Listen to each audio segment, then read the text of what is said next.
Estos símbolos nos invitan a reflexionar sobre nuestra relación con el mundo y con lo sagrado, recordándonos que la creación es un proceso lleno de enseñanzas ocultas que debemos aprender para vivir en armonía con nuestro entorno.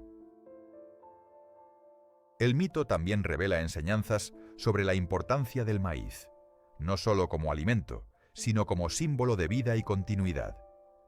La forma en que los dioses moldean al hombre a partir del maíz refleja la idea de que la existencia misma está intrínsecamente ligada a la tierra y a sus ciclos.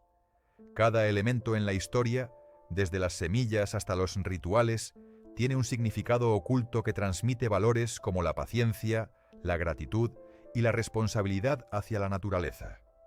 Así, el mito se convierte en una guía espiritual que enseña a los mayas a respetar y honrar su entorno como un acto sagrado.